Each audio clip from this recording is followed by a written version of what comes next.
Bienvenidos a Más Salud en tus Manos. En esta entrega de hoy vamos a hablar del cannabis medicinal, que en Colombia está permitido su uso desde el año 2016.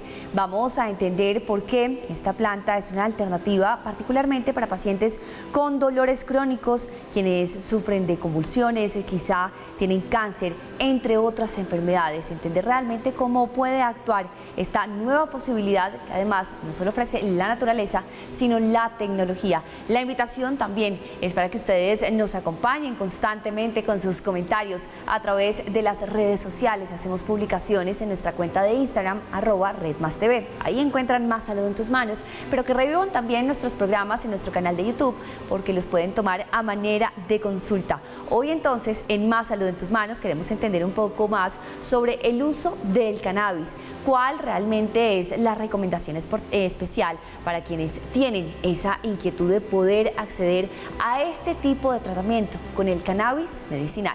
Bienvenidos a Más Salud en tus Manos. El cannabis medicinal es el uso que se le da a la cepa de esta planta para crear productos con propiedades beneficiosas para la salud. En Colombia, esta industria está permitida por la Ley 1787 de 2016, en la que se creó el marco regulatorio para el uso del cannabis. Esta planta tiene compuestos llamados cannabinoides. Uno es el THC y el otro el CBD. Este último tiene efectos analgésicos, antiinflamatorios, anticonvulsivos y ansiolíticos. Se ha vuelto común el uso de cannabis medicinal alrededor del mundo en pacientes de cáncer, VIH y epilepsia. Hasta los 11 años, Luna todos los días de la vida convulsionó al despertar y al dormirse. A mí me ofrecieron o se me abrió esa lucecita en el camino de darle cannabis medicinal y por eso lo tomé como una alternativa, que es la única solución que hemos encontrado hasta el momento. Después de 11 años de convulsionar, Luna empieza a tomar cannabis medicinal y al 9º día deja de convulsionar, como si fuera un milagro. Sin embargo, la marihuana medicinal sin supervisión médica puede incrementar el riesgo de efectos secundarios como dependencia y adicción, problemas respiratorios, mareo, alteraciones de la frecuencia cardíaca, entre otros.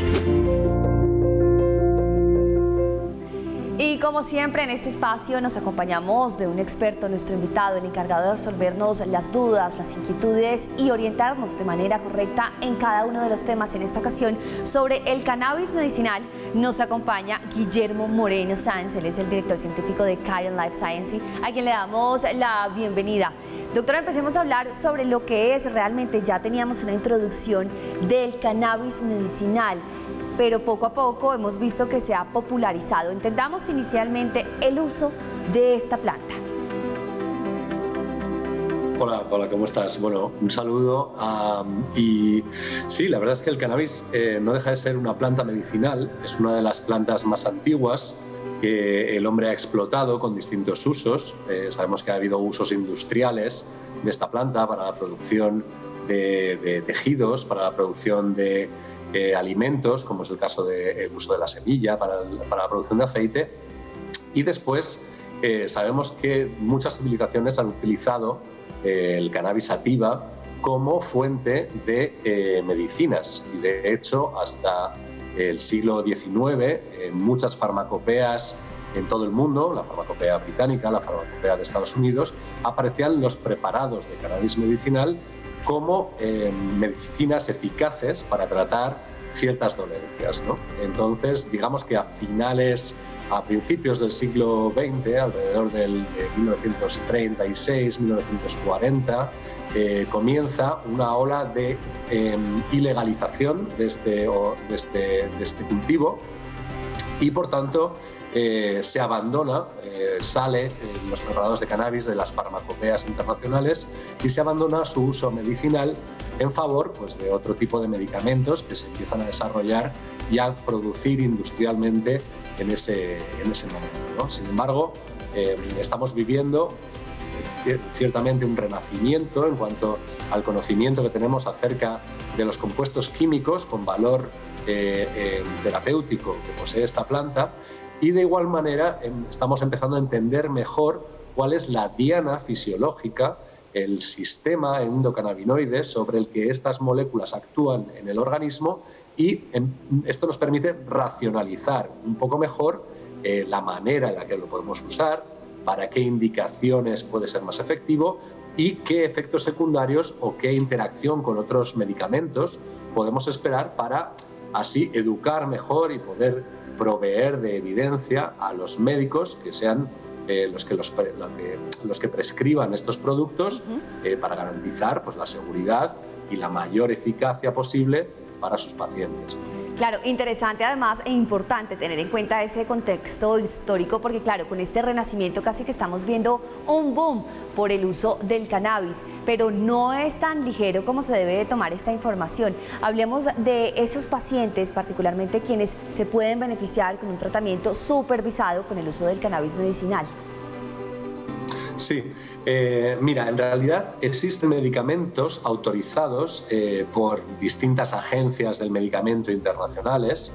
En concreto, tenemos el caso de 2 medicamentos que se comercializan en Colombia también y que uno está destinado a paliar, como veíamos en la introducción, las convulsiones epilépticas en síndromes pediátricos, como es el caso del síndrome de Dravet, el síndrome de Lennox-Gastaut y la esclerosis tuberosa. Estos son normalmente síndromes pediátricos que se pueden presentar en niños de muy corta edad y que cursan con ataques epilépticos muy severos.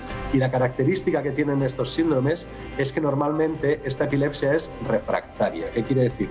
Que no responde bien a los medicamentos antiepilépticos tradicionales. Y es por eso que muchas de estas familias desesperadas tratan de buscar remedios alternativos o soluciones alternativas, y es aquí donde encontró su espacio un medicamento a base de cannabidiol, que es uno de los cannabinoides principales. Sin embargo, digamos que el cannabinoide que más se asocia al efecto farmacológico de la planta es el THC o tetrahidrocannabinol. Es cierto que el THC es responsable del uso o de los efectos recreativos o de los efectos psicotrópicos asociados al consumo recreativo de cannabis, pero también es cierto que es la molécula más poderosa que contiene la planta para exprimir sus capacidades terapéuticas, ¿no? Sí. De tal manera que el THC es un potente analgésico y ha sido aprobado en distintos países para el control de la espasticidad en enfermos de esclerosis múltiple.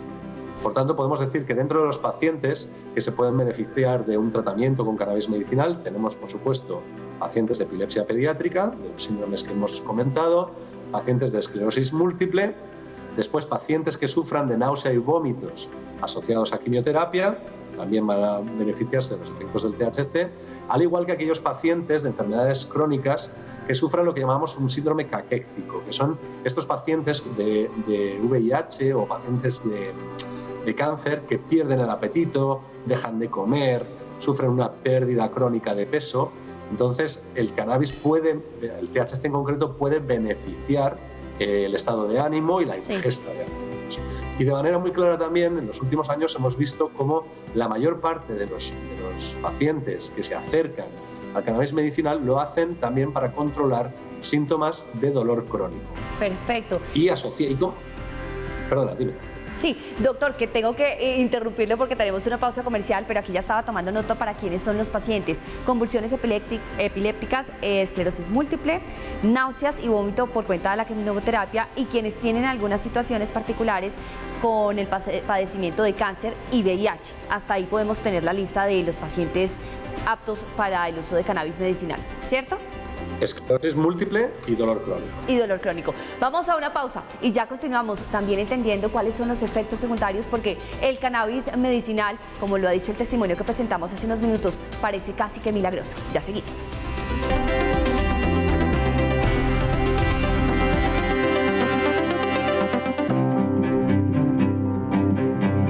La corporación científica Khiron Life realizó el primer estudio clínico sobre la efectividad y seguridad del uso de fórmulas magistrales a base de cannabis medicinal para tratar los síntomas de pacientes con dolor crónico, teniendo una muestra de 2.112 adultos diagnosticados con esta enfermedad. Este estudio revela que la eficacia percibida por los pacientes se mantuvo a corto, mediano y largo plazo, demostrando la eficacia y la seguridad de las fórmulas. Algunos de los resultados reflejados arrojaron lo siguiente: 9 de cada 10 pacientes reportaron algún grado de mejoría en el control de sus síntomas de dolor crónico. 7 de cada 10 pacientes reportaron una mejora igual o superior al 50% después de 4 semanas de tratamiento. 7 de cada 10 pacientes no experimentaron ningún efecto adverso relacionado con el tratamiento.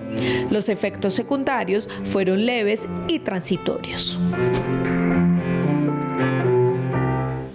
Y ahí teníamos también esta información para entender de dónde salen estas posibilidades del cannabis medicinal, justamente este estudio que realizó Khiron Life Sciences, y seguimos con su director científico, con Guillermo Moreno Sanz. Doctor, hablemos entonces de los efectos secundarios, porque si bien es cierto, con este estudio ustedes comprobaron cuál es el beneficio que tienen estos pacientes, pero siempre la regulación médica, el control del tratamiento, en cualquier caso, es necesario. Naturalmente, sí, y además en este mismo estudio también recogimos efectos secundarios que estuviesen relacionados con el tratamiento, ¿no? Y vimos que lo que encontramos en una población colombiana, recordar que esta es la primera publicación que se hace en una cohorte de gran tamaño, más de 2.000 pacientes en una población colombiana, resuena mucho, está muy alineado con lo que se ha visto en otros países que tienen una larga tradición de cannabis medicinal, que tienen leyes más antiguas de cannabis medicinal, como puede ser Israel o como puede ser Canadá. Y vemos que en general, siempre y cuando se utiliza bajo las instrucciones de un profesional sanitario, y con los controles de calidad necesarios para garantizar la seguridad del producto, los cannabinoides tienen un perfil relativamente seguro comparado con otros medicamentos. Entonces, pudimos ver cómo 7 de cada 10 pacientes no reportaron ningún efecto secundario asociado al tratamiento, y aquellos efectos secundarios más frecuentemente reportados fueron mareos, somnolencia, en primer lugar. Sabemos que el cannabis puede ayudar a dormir a aquellos pacientes que tienen problemas, disturbaciones del sueño, y de tal manera que uno de los efectos secundarios más habituales que encontramos es esta somnolencia, sobre todo en las dosis que se toman durante el día. De igual manera, mareos y boca seca son los efectos secundarios más habituales que podemos encontrar, pero como decimos, solo afectaron a 1 o a 3 de cada 10 pacientes, por así decirlo. Enfoquémonos entonces en la realización de este estudio. ¿Cuántas personas estuvieron vinculadas, digamos, para comprender realmente cuán valiosos son estos números que arrojó el estudio? Sí, seleccionamos los pacientes que recibieron tratamiento en la Clínica Serenia de Bogotá entre mayo y septiembre del año pasado, del 2021. Y seleccionamos vimos que era un grupo de casi 8.000 pacientes, 7.800 pacientes más o menos, de los cuales pudimos recoger datos a través de un cuestionario validado, alrededor de unos 2.700 pacientes más o menos. De estos 2.700 pacientes, 2.200 prácticamente, 2.100 y algo, habían sido diagnosticados con dolor crónico. Por lo tanto, digamos que centramos este primer estudio en el valor que añadía incorporar fórmulas magistrales de cannabis al tratamiento que ya recibían estos pacientes, y finalmente conseguimos seleccionar 2.112 pacientes de los que eran representativos de toda la población de la clínica en esos 5 meses. Entonces, digamos que estos pacientes ya llevaban un periodo de tratamiento anterior a este periodo en el cual se hace el estudio, y esto nos permitió tener una cohorte grande, más de 2.000 pacientes, y después poder dividirla para estudiarla digamos, por partes, ¿no? Pudimos ver cómo afectaba el tiempo que los pacientes llevaban en tratamiento. Pudimos distinguir a aquellos pacientes que llevaban menos de 4 semanas en tratamiento, entre 1 mes y 3 meses, 12 semanas de tratamiento, entre 12 y 26 semanas de tratamiento o más de 26 semanas de tratamiento, que son los plazos que establece la Organización Mundial de la Salud para establecer los efectos a corto, medio y largo plazo. De igual manera, pudimos distinguir entre los 2 principales quimiotipos. Chiron dispone de 4 fórmulas comerciales, pero vimos que fundamentalmente los médicos utilizaban solamente 2 de ellas. Esto también nos permitió hacer distinción entre 2 formulaciones distintas y finalmente pudimos también distinguir entre hombres y mujeres. Esto es un ejercicio que es difícil de hacer en estudios observacionales, pero que debido a a la situación controlada que teníamos en clínica y al acceso al historial médico de estos pacientes, pudimos un poco disociar todas estas variables para estudiar en profundidad cuál era la respuesta de la cohorte a este tratamiento. Hablamos del estudio realizado por Chiron Life Sciences y nosotros justamente queremos saber cómo está el panorama con este tipo de tratamientos en nuestro país, en Colombia. Eso después de la pausa.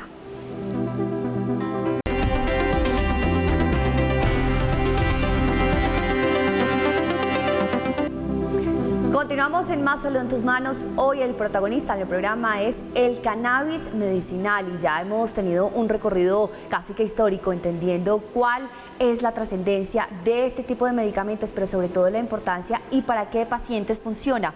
Pero doctor Guillermo, sigamos en materia y ahora aterricemos en Colombia. Tenemos esa noción de que 2016 fue un año que cambió la historia del cannabis medicinal para nosotros. Claro, de ahí en adelante empezamos a escuchar que hay licencias, que hay más posibilidades, que hay cannabis medicinal, incluso en el aspecto cosmético también hemos tenido bastante información. Pero cuando se habla de lo que es un tratamiento y una supervisión médica juiciosa, ¿cómo estamos en nuestro país, sobre todo por aquello de los efectos secundarios? Sí, hay que tener cuidado porque al final es cierto que yo creo que Colombia es un país pionero que ha sido muy valiente en muchas decisiones que ha tomado en cuanto a garantizar el acceso seguro a derivados de cannabis medicinal a sus ciudadanos, ¿no?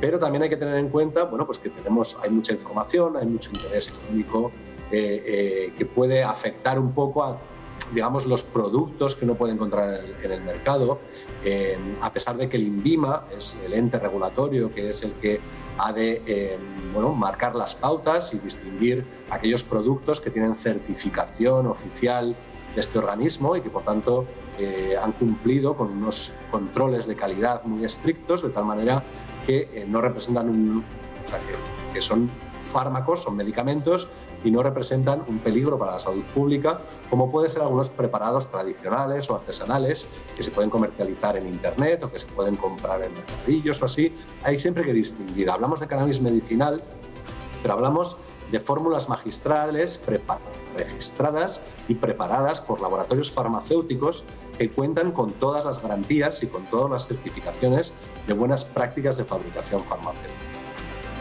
Y esas buenas prácticas de fabricación farmacéutica son la garantía para aquellos pacientes que efectivamente quieren sentir esos beneficios del cannabis medicinal. Ya entendíamos cómo sucedió este estudio, ya empezamos a comprender y me quedó solo una duda respecto al estudio que ustedes hicieron y es si esos efectos a corto, a mediano y a largo plazo son muy diferentes, porque si bien es cierto, ustedes tomaron una población que estaba en un tratamiento de 4 semanas, de 12 semanas, de más semanas, notaron que de pronto el efecto del cannabis medicinal iba disminuyendo o se iba potenciando. Sí, esto es interesante porque digamos que hay 2 aspectos que son muy importantes. El primero es que aquellos pacientes que estuvieron en tratamiento durante más de 6 meses, más de 26 semanas, la eficacia del tratamiento no disminuía. Esto, digamos que es un fenómeno que se conoce como tolerancia y es habitual en algunos medicamentos en los cuales el paciente tiene que incrementar la dosis para obtener la misma eficacia. Es verdad que nosotros vimos como la dosis iba subiendo de media, pero los pacientes reportaban una mejoría similar una vez pasadas las 4 semanas. El segundo aspecto que es muy importante es que aquellos pacientes que llevaban menos de 4 semanas en el tratamiento reportaban una mejoría menor que aquellos que llevaban más de 4 semanas o más de 12 semanas. ¿Esto qué quiere decir? Quiere decir que también hay una curva en la cual el paciente tiene que encontrar la dosificación óptima para su dolencia, por así decirlo, o incluso para cada paciente en particular. Cada paciente va a tener una sensibilidad distinta, un sistema endocannabinoide distinto, va a tener un régimen de otros tratamientos distintos y por tanto vamos a ir siempre poco a poco subiendo la dosis de cannabinoides hasta obtener la dosis mínima que nos permita controlar los síntomas.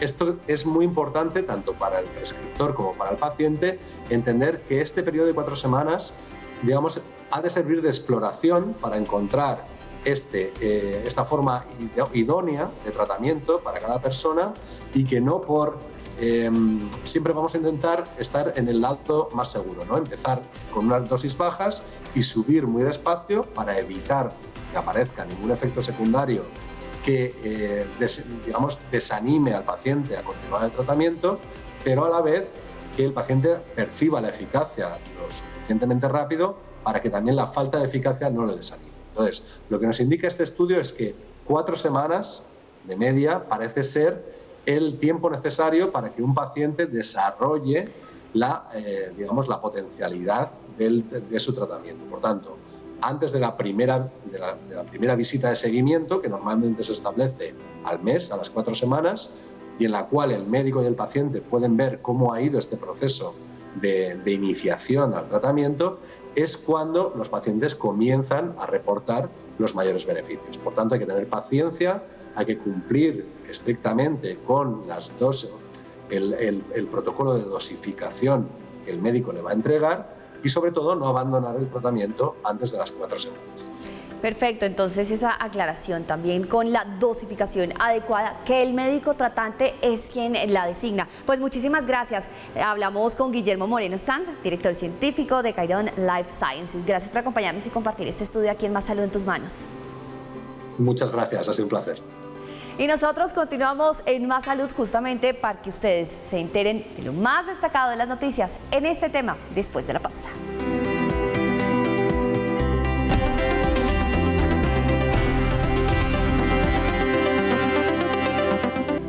Seguimos en Más Salud en tus Manos y para mantenernos bien informados, aquí las noticias destacadas de la semana. A continuación, el resumen de las noticias de la semana en el ámbito de la salud. La Unión Europea dejará de exigir desde mediados de mayo el uso obligatorio de tapabocas en aviones y aeropuertos. Esto ante la disminución de casos de COVID-19 en Europa. Investigadores estadounidenses han encontrado una molécula que rejuvenece el cerebro de ratones envejecidos y permite recuperar la memoria. El objetivo de este estudio es encontrar nuevas formas para atacar el Alzheimer.